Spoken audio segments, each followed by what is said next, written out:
দোকানে থাকে, কাপড়ের দোকানে। তাই ওনার খাবার শেষ করে উনি ক্লান্ত হয়ে ঘুমিয়ে যেত।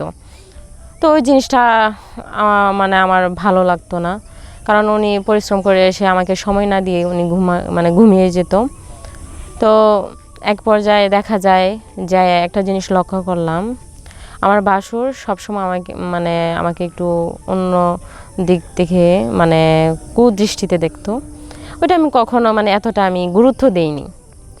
তো একদিন হঠাৎ দেখলাম যে আমি গোসল করতে ঢুকলাম গোসলখানায়।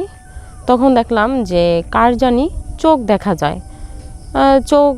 যায়। তখন তো আমি ভয় পেয়ে গেলাম, কার চোখ দেখা যায়। তখন আমি দরজাটা খুলে দেখি কি আমার বাসু।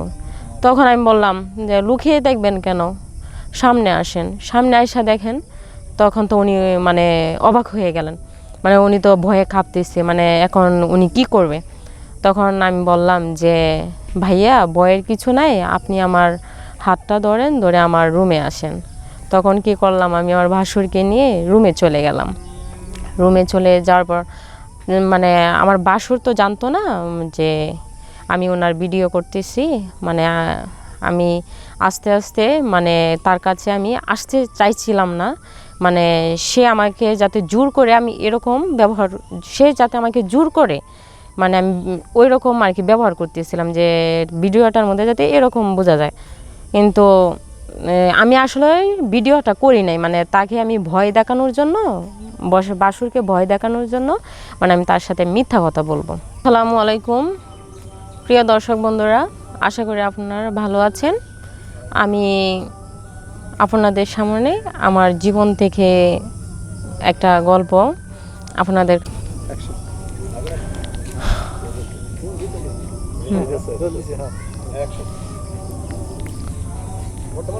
আসসালামু আলাইকুম প্রিয় দর্শক বন্ধুরা, আশা করি আপনারা ভালো আছেন।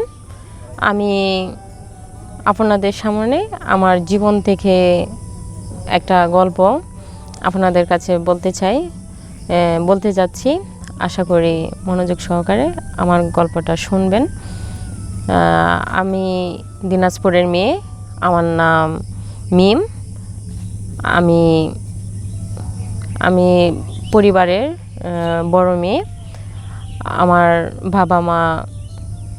আমার ফ্যামিলিতে আমার বাবা মা আছে, আমার 2টা ভাই আছে। বলতে গেলে আমি সংসারের ফ্যামিলির মধ্যে বড় মেয়ে, সেই জন্য আর কি আমার বাবা আমার জন্য আর কি বিয়ের জন্য অনেক জায়গা থেকে আর কি সম্বন্ধ আসতো। তো আমার বাবা অনেক শখ ছিল যে তিনি আমাকে একটা কাপড় ব্যবসায়ীর সাথে আমাকে বিয়ে দেবে। কাপড়ের দোকান আছে যার, ওইরকম একটা লোকের সাথে আমাকে বিয়ে দেবে। তো তখন ওই রকম পাত্রী উনি পাইছে, ফ্যামিলিগতভাবে উনি আমাকে পছন্দ কইরা বিয়ে করছে। তো আমি আমার স্বামীকে নিয়ে ভালোই ছিলাম। মূলত আমার স্বামীর কাপড়ের দোকান ছিল। উনি সকাল 8টায় বাসা থেকে বের হলে রাতের 12টায় আসতো এরকম। মূলত আমার স্বামী আমার সাথে বেশিক্ষণ সময় দিতে পারতো না, ওই 6-7 ঘন্টা থাকতে পারতো।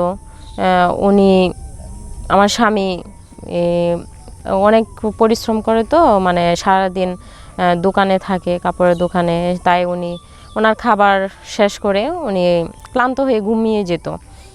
তো ওই জিনিসটা আমার ভালো লাগতো না, কারণ উনি পরিশ্রম করে এসে আমাকে সময় না দিয়ে উনি ঘুমিয়ে যেত।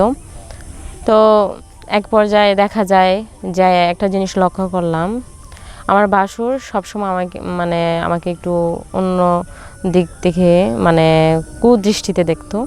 ওইটা আমি কখনো এতটা আমি গুরুত্ব দেইনি।